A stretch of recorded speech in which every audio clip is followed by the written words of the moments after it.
Hi everyone, my name is Niv Ashkenazi and this is I for Technique, and today I want to talk with you about something that's been coming up in my studio a lot in the last couple of weeks, and it's something that will help you with your sound, getting better sound production. It can eliminate a shaky bow, and it can also help you reach the tip of your bow while opening your arm out fully, which normally teachers tell you not to do. So what we're going to be talking about today is pronation. So let's talk about what pronation is, because that's a term that some teachers use and some teachers don't use, and I just want to make sure that we're all clear before we get started. So pronation is when you twist your arm just from the elbow down, and that's all you're doing. You aren't using any other motions to twist. That's called pronation. So here's a way for you to be able to feel what pronation feels like. If you hold your arm out like this and pretend as though you are holding a doorknob, a round doorknob, if you were to open the doorknob, you would twist like this. And we're just twisting from our forearm. Now, obviously, this is the wrong direction for our bow hand. So now try twisting the opposite way using the exact same motion, like this. So as you can see, we're not using as much motion, but that doesn't really matter for our bow hand. And the important stuff to look at is to find the bone, the inner bone of your wrist, and make sure that that bone is going underneath. You're going to hide it underneath. And to look at your inner elbow, just the center of it, and that center is going to start pointing down as you turn. Okay? So both those things together, that's what gives you pronation, and that's how you can check for it. This simple motion will immediately give you a better sound. This motion will also eliminate bow shakes, and it is the key to reaching the tip of your bow. And I'll show you how that works. But first, let's apply this to our actual bow. So applying pronation to your bow stroke is actually similar to a freestyle stroke in swimming. So when we're swimming freestyle, we kind of go like this. There's a bit of a pronation almost that goes this way, but the difference is instead of going straight down and back, we are going to go sideways, and that's the motion on the bow. Hold your bow hand like you normally would, and pretend like you are going to be playing at the frog. So we're going to have a nice arch over here. And once again, here's our bone. Here is our inner elbow.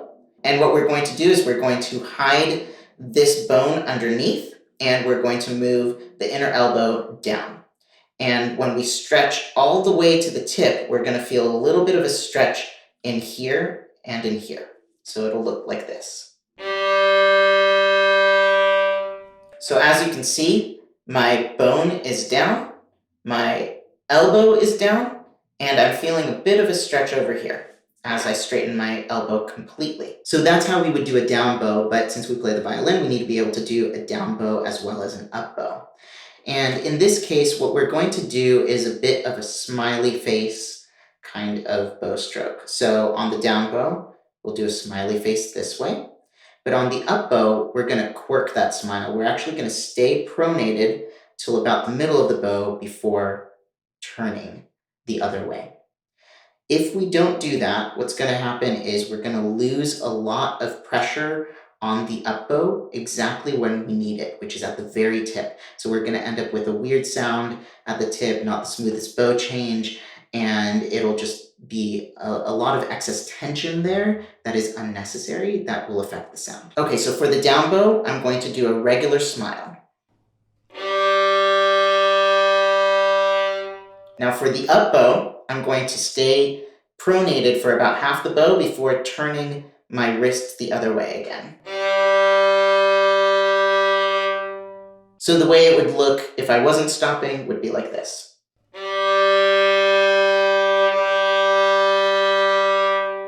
One important thing to notice is that when you're at the tip, you still want to be coming from above with your arm on the bow. Otherwise, what will happen is we'll end up hanging on our bow, and that will also cause a bad sound. So I'm going to come from very high up, and my hand is actually quite turned. It almost looks like a weird karate chop. Obviously a very inefficient karate chop, but kind of like a karate chop. And this allows me to put a lot of pressure right where I need it using the pronation. And then when I'm done with it, it relaxes. So.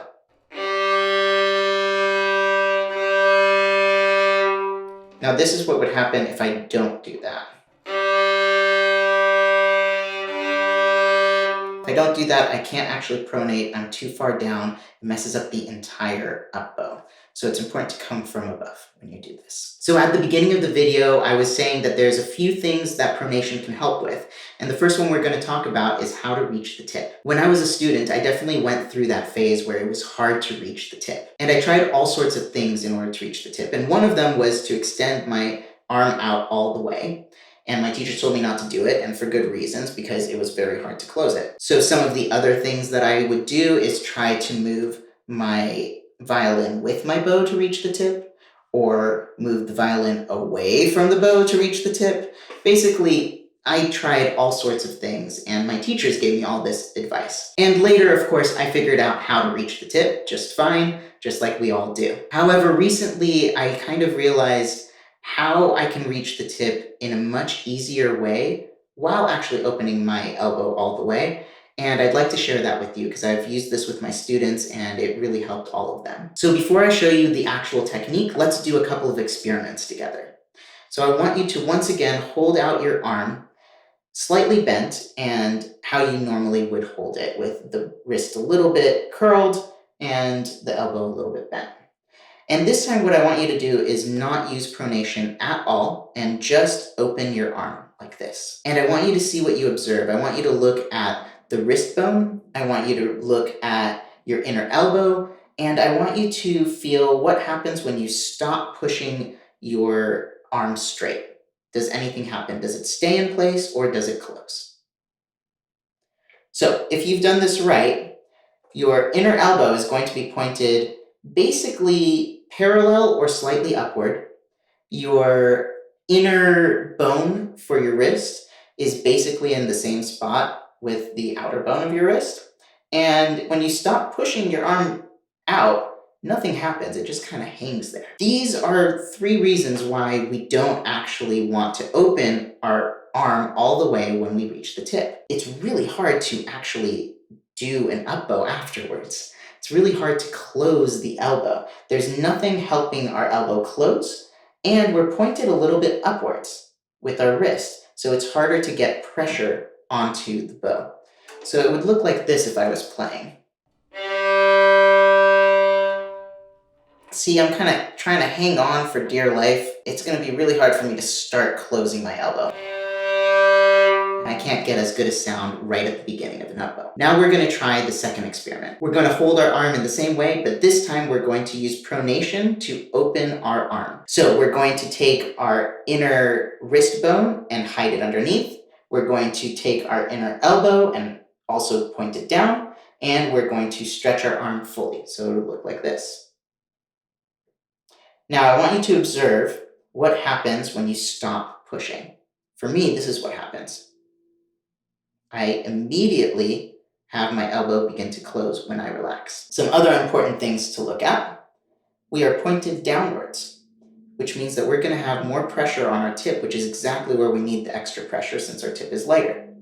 So we've actually eliminated both problems that made opening our arm before bad for reaching the tip. We can now close our elbow automatically, and we have pressure at the tip, so it would look like this.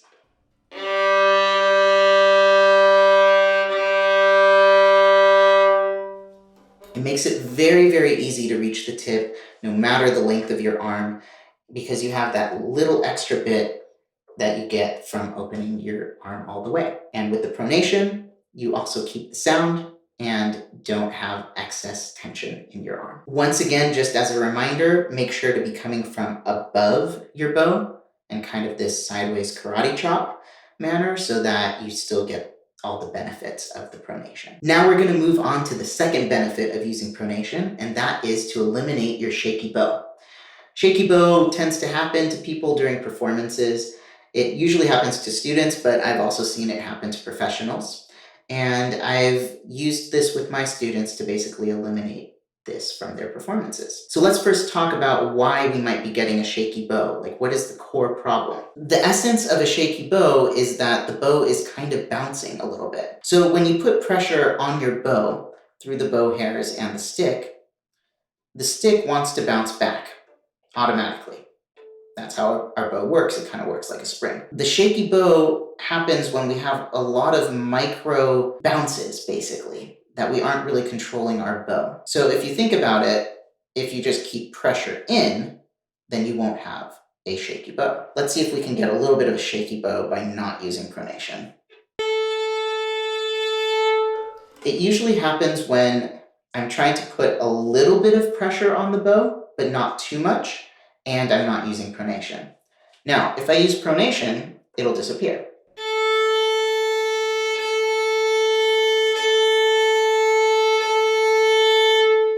Because I have more pressure on the bow that doesn't allow it to bounce. So this is a very quick and easy way to get rid of a shaky bow. Now, don't use it only with pronation. You want to still be playing into the string and all those other good things. But if you train yourself with the pronation, it should help you eliminate any shaky bows during the stressful performances. So now let's talk about the third benefit of pronation. And to me, this is the most important one because it affects sound, and sound is a big part of what we do. The reason that pronation affects the sound and works so well is that it puts a lot of pressure on our first finger practically for free. Pronation kind of acts as a lever, and this lever takes very little strength from us, but puts a lot of pressure onto our finger. And that pressure basically translates into us being deeper into the strings and creating a bigger, more complex sound. So if you're not convinced that pronation will actually create more pressure on your first finger, let's do an experiment together. You can take a pencil or a pen and just hold it like you would on a bow, and then put out your left index finger. Your left index finger is going to be the string in this case, except that we're going to keep our finger pretty stiff. So for this first part of the experiment, I want you to place your bow onto the string and just press with your right index finger as though you were playing. So I'm just pressing straight down, and I can feel how much pressure I have on my left index finger. Now what I want you to do is use no pressure on your right index finger, but keep it fairly stiff so that it can still take pressure. And this time we're going to press only by doing the pronation. So again, we're going to place our bow onto our string, and we're going to keep our index finger a bit stiff, and we're just going to pronate. And this to me feels a lot stronger, about 3 times stronger than what I could do with just my one index finger. And if you look at your finger versus your arm, you can kind of see why. This is a very, very short implement for creating pressure, and this is a much longer one. So this is how this lever is working to your advantage. So in order to check how good pronation is, what I'll do is I'll play once without pronation, and then once with pronation, we'll be able to hear the difference. So this one's going to be without pronation.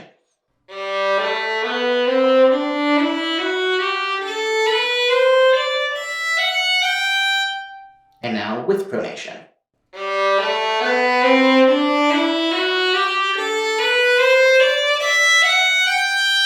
What I hear in the room is that the time with pronation is significantly louder with a more complex and direct sound that will help with projection and the beauty of the tone. And this to me is why pronation is so important to add to your playing.